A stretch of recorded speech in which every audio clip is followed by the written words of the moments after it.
Arsenal won, Brentford won. A frustrating result for Arsenal Football Club. Let's give credit where credit is due. Brentford were very, very, very good. A well organized and confident side came to the Emirates with a game plan that ultimately worked. And if you look at XG and you care about XG, you might look at Brentford and think, were they unlucky not to get all 3 points? In the first half, they were on it. They looked like they could score at any moment that they came down the pitch. And on the opposite side, Arsenal didn't look like scoring. So, take that for what you want to. But Arsenal are now 0 wins in 3, 6 points clear with Manchester City on the horizon. And depending on when you watch this, we may know the result of the Manchester City Aston Villa match. Now, I know we're all hoping that Unai Emery is a gooner at heart and does us a favor. But if he doesn't, Manchester City could potentially go 3 points behind Arsenal, come to the Emirates on Wednesday, and if they walk away with 3 points, go ahead of us on goal difference. And so that's why the Brentford match has really touched a nerve with a lot of Arsenal fans. It felt like the opportunity after Everton away to turn the page and start a new consistent run. And based on last season, that was a little bit of a hurdle for Arsenal. We would make one loss into two losses, into three losses. And then by then, we will have lost momentum. And you know the story. And so I think a lot of us were hoping that not this time, not again. We're going to turn this around quickly.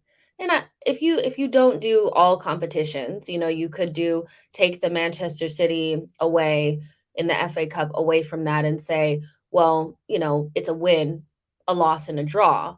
But I think, you just take everything in totality, and it does feel like we've lost a step, like we're missing a little bit, especially in the final third, and we're coming up against these low blocks and we're struggling.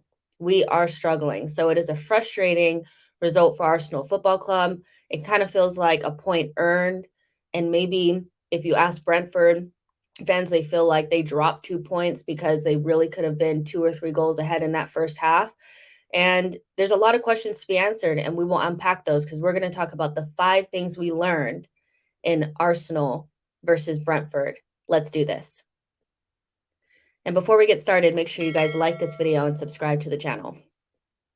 So the first thing we learned from Arsenal versus Brentford is something that I think we started to feel like was the vibes against Everton, which is we cannot break down a low block. When I looked at the formation, 3-5-2, I thought, this is going to be a long night. This is going to be a long, long night. They have decent defenders, a very organized side. Thomas Frank is an excellent manager, and they came there willing to kind of sit deep, let us have all the possession, and then hit us on the break. And they are good on the break. Very, very good. They play long balls into Tony. He holds it up. I mean, he absolutely bullied Saliba, unfortunately, in this match. But going back to the deep block, it just felt like we were doing the same repetitive patterns over and over again. There was a couple of players taking too many touches, Zinchenko being one of them. I did feel like he stunted us in attack quite a few times by taking too many touches and being a little bit complacent on the ball. We just lacked invention and creativity. And I think when you get into those situations and you have a couple of players that don't know what to do, it just kind of takes everything away from the attack. It felt like we were, slow and a little bit methodical in everything that we were doing until we got to the final ball. And then that's where we snatched at it. We did a floated cross instead of low and hard on the ground. We made poor decisions in the final third, and we were snatching our shots as well. I remember a really poor shot from Thomas Partey, a really poor shot from maybe Zinchenko as well, and a couple of poor attempts from Eddie Nketiah. We had about 20-something shots, only 7 on goal. I mean, it was a typical horseshoe kind of snoozer, especially in the first half. There was a lack of, movement in the first half of the season, especially like when Gabriel Jesus was there was a lot of fluidity in our attack, a lot of moving and shifting and shaking and really confusing defenders. And I think that's what was really lacking. We didn't really see that into the second half. Martinelli looks like he's out of form. Granit Xhaka looks a little bit lost, especially like when we're playing against these deep blocks. I think when you're playing against deep blocks, you need a little bit more creativity and cuteness, and you also need ball progressors, dribblers. And without Gabriel Jesus, you're just missing so much of that. And so, yeah, the deep blocks are starting to present an issue for Arsenal. Is it something that we can overcome? Absolutely. I think with different players and a little bit of freshness, and well, let's put it that we did unlock the deep block as well. Sometimes you're not going to score 2 or 3 goals, right? But I do think that getting some players back into the fold, especially players that like to dribble like Gabriel Jesus at ESR, can give us a little bit of that ingenuity and that creativity in those positions when we need it against those deep blocks. I don't think against Manchester City we're going to be playing against a deep block unless Pep Galaxy brains the shit out of it. But there are going to be teams that we come up against, and we need to be better prepared and not panic because, man, it's a hard watching us do the horseshoe of death for 60 minutes. So yeah, that's the first thing that we learned, is that the deep block is definitely not our friend. The second thing that we learned is that Trossard has got to start against Manchester City. I've been calling for it for a couple of games. I thought after he played against Manchester City in the FA Cup, he should have immediately started against Everton. Now, who knows how that would have went, because we were terrible against Everton. But he's on form. He's sharp. He was sharp against Manchester City. He was sharp against Manchester United as well in his cameo that led to our winning goal. And he scored his first goal for Arsenal Football Club. I mean, we were absolutely just going insane when he put that ball in the back of the net. And that's what we need. We need our players on form to be the ones that are out there on the pitch. No shade to Martinelli, but he is not on form and has not been since he's come back from the World Cup. Not his fault. Doesn't mean he's a bad player. Doesn't mean that I don't love him. It's just the truth. And that's why you bring in players like Trossard, so you can make those changes. I do think we lack freshness. And at some points in the season, we tend to hit a roadblock or a little bit of a wall. And instead of moving pieces around and almost being a little bit, making changes before they become issues, we let it fester. And that's one thing that does frustrate me about Mikel Arteta, is that I think there have been multiple opportunities to get Trossard a little bit more into the team, playing more minutes, especially because of Martinelli's form, and he hasn't done it. He hasn't done it. And so he scored the goal against Brentford, and he has got to start against Manchester City. I know that we may not be playing against a deep block, but I don't care. I think form is form, regardless if it's a deep block or Manchester City at home. So Trossard has got to start. Let me know in the comment section if you agree. Maybe you don't agree. Maybe you think Trossard should play, in a different position. I've seen people maybe even say that he should play left 8. If that's what you feel, I'm just going to say this right now. You're smoking. You're not going to see Trossard play left 8 in front of Granit Xhaka, but maybe you feel Martinelli deserves to keep his spot. And if you do, that's fine. Let me know in the comment section what you think. The third thing we learned is that the set piece defending has got to improve. The last 3 goals that we have conceded in the Premier League have all come off of dead ball scenarios. Against Manchester United, it was the mix-up between Tomiyasu and Ramsdale that led to Lisandro Martinez diving header goal. Against Everton, it was a back post, cross into Tarkowski. And then against Brentford, a scramble in the box off of a free kick that was bundled over the line by Ivan Toney.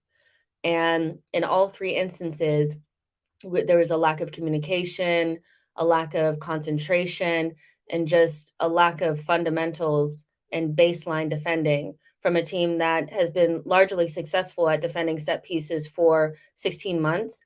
Last season, I think we conceded 1 goal in the entire season off of a set piece. And so it feels like we have regressed. There's a lack of something back there. Now, from my vantage point, right behind the goal of the Toney goal, there was a lot of bickering, a lot of finger pointing, a lot of screaming and yelling between certain players. We need leadership back there, and we need our goalkeeper to not be flailing and lacking composure. We need the center backs to organize the other players in the box, and you need to win your duels. In the last two games, I feel like we've lost more of the duels than we've won them. And there's a couple of players that have kept their consistency. Obviously, I think Thomas Partey was quite good against Brentford and won most of his duels. Gabriel won a lot of his duels, and Saka. But I think Saliba, who did not win a single aerial duel against Tony, he lost all 10, which is like the most that a Premier League player this season has lost, if I'm reading that statistic correctly. That is absolutely unacceptable from a team, especially a team at home. I don't care who you're playing. I don't care if it's Ivan Tony. You have got to win your duels, and we weren't doing it. They were all over us. Every single first ball, second ball, they were first to almost everything. And had they had a little bit more quality, they would have punished us even worse. Everton, exactly the same. If they had had more quality, they would have punished us worse. And a team that started off winning every single duel, every first ball, every second ball, has really regressed in the last couple of weeks. So something that needs to be cleaned up is something that needs to be looked at. And players just need to be responsible and take accountability for those instances in the box. The fourth thing that we learned is that VAR is corrupt. Absolutely corrupt. How do you not draw the lines? So if you've been living under a rock, the goal that Brentford scored, it was looked at for offside. And Lee Mason, who is the VAR referee for our match, did not draw the lines to be able to analyze whether or not Norgard was offside for his cross into Ivan Toney. And when you look at it back, everybody that's reviewed it has said that it was offside. It is an offside goal and it was an error. This is not the second time that Lee Mason has effed us. And can you at least buy me a drink before you F me, okay? Like against Manchester United, took, the Martinelli goal was ruled out because of a foul that they called on Odegaard. But later it came out that should have not been overturned. And you can't go back and say that we would have won the game. But what I will say is that if, we score that goal, that could have changed the trajectory of that game. And I do think we walk away with something. If we get a point in that game and we win last night's game, despite not playing well. And here's the thing about people that are like, well, you didn't play well, so you didn't deserve to win. So it doesn't really matter about VAR. There are days where you just don't play well. Largely, Arsenal have been almost perfect the entire season. Almost perfect. 50 points, dropping very little points, playing well, good performances. So when we don't play well, sometimes you just need things to go your way. And we rode our luck in the first half. We did enough to score a goal against a mean, organized, deep block. And that goal should have been called out, and we should have walked away with 3 points. So, and you could say Brentford, well, they could have scored, they should have scored. Well, if you miss your chances, then you don't deserve it, right? So I just think that, it's getting to the point for me, like, I don't really spend a lot of time thinking about refereeing decisions, like, especially like penalties and things that are subjective, but offside is offside is offside. It's the most objective part of refereeing. And to just not even get it wrong, but to not even do your job and draw the lines is absolutely ridiculous. He has got to lose his job. This is also somebody that has been looked at and stripped of his duties in certain, for a certain period of time in the past for not doing his job well. So like, don't think this guy should be doing the VAR anymore, let alone refereeing. So yeah, not saying that we played well or anything like that, but even when you're not playing well and you grind out the result, which is what that would have been, you deserve for the refereeing to just be like basic and done correctly. VAR is something that can be used well to push the game forward and to get more refereeing decisions correct than they have been in the past. And I saw, a really good tweet that maybe if I can find it, I'll put it up there. But somebody tweeted like, there's no point in VAR if it's just going to award another human error 3 minutes later, something like that. And I was like, that's all it really is. It's delaying human error. And it's supposed to be eradicating human error. and making it easier. And from my perspective, offside should be the one thing that we can't really, because it's just the rule, you know? And to see that, I can see why Arteta was upset when I heard, originally that he was complaining about that call. I was kind of like, okay, let's not do the thing where we try to blame the refs or whatever. But that was just corrupt. It just was. And so it's frustrating. Get in the comments and let me know how frustrated you were by seeing that the lines weren't even drawn, for that call. Let me know what you guys think. And last but not least, the fifth thing that we learned is that there's going to be twists and turns and bumps in the road in this title race.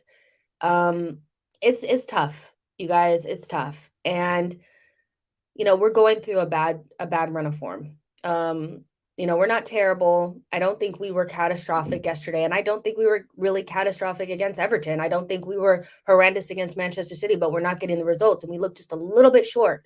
We look a little bit short of confidence, a little bit short of belief, and maybe a little bit short of players that we felt like maybe we didn't need.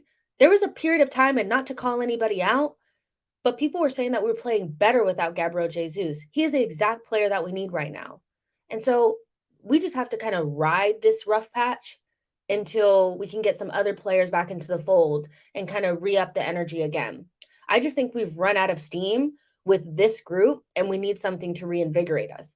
Now, Trossard can definitely be that. But from my perspective, I do think Emile Smith-Rowe and Gabriel Jesus will serve as huge boosts.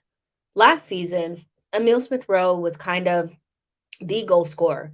Whether or not he started or came off the bench, he was the guy that was scoring goals and making things happen. He's our best ball striker at the club. He's one of our best dribblers in the club. He has a different skill set that Martinelli doesn't have or Saka doesn't have.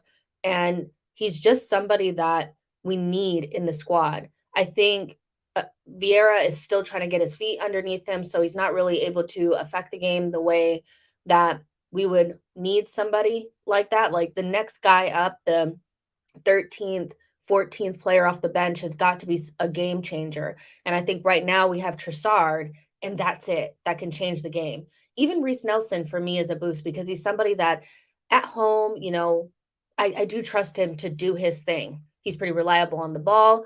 As long as he can get into positions in the box and calm himself down and put the ball in the back of the net, I think Reece Nelson is a very serviceable, good sub that could help us down the stretch. But these twists and turns are going to happen. It was never going to be a straight line. And even sometimes I fall victim to the, oh my gosh, it's over. I could be reactionary just like everybody else. I'm a fan. Hello, I'm a fan. That's what fans do. We react. Okay. But there's going to be so many twists and turns, and we may fall behind in the race and have to come back forward. We might have to stay ahead, but they're just right behind us. You never really know, but it was never going to be Arsenal 9, 10, 12, 13 points ahead of Manchester City and them not doing anything. Manchester City in the 2018-19 title winning season with 98 points. This is a really good point by James, by the way. Had a run of 4 Premier League games. They had, in December of that season, they lost to Chelsea 2-0. They beat Everton 3-1. They lost to Palace 3-2. And then they lost to Leicester 2-1. 3 points in 12 games. Now, I'm not saying that that's exactly what's going to happen with us, but what I am saying is that just shows that, of course, the media are going to paint it as the crumble. But we were never going to go through a full season of not going through a patch of bad form. And this patch of bad form just happens to be coming in a space of time where Manchester City is breathing down our necks, and so it feels like the end, but it probably isn't. We're probably fine. You're never as bad or as good as you think. And so as fans, I do think that we have a responsibility as well to push the boys over the line and to show them that we believe in them so that they can believe in themselves. And what I will say is being at the Emirates yesterday, obviously it's always a treat. I love being at the carpet. I love watching the boys play, but it was so quiet in there. It reminded me of when I first went to watch Arsenal play, when Emery was still the manager, and it was just very eerie, quiet, timid. And then every time somebody made a bad pass or made a mistake, It wasn't like when Saliba headed the ball in the back of his own net and everybody clapped for him, or when we went 1-0 down against Manchester United and turned the game around.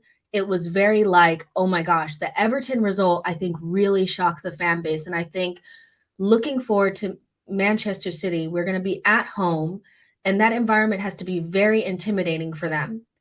It has got to feel like a place where they don't think they can get anything from it, a place where they make errors, in the back, where they feel like they're under pressure all the time. It needs to feel small. It needs to feel like we're on top of them. And the boys need to feel like no matter what happens, we're going to push them forward. And that's the one thing I will say is like, let's just back the boys now because they need us more than ever. I need to do my part in that as well.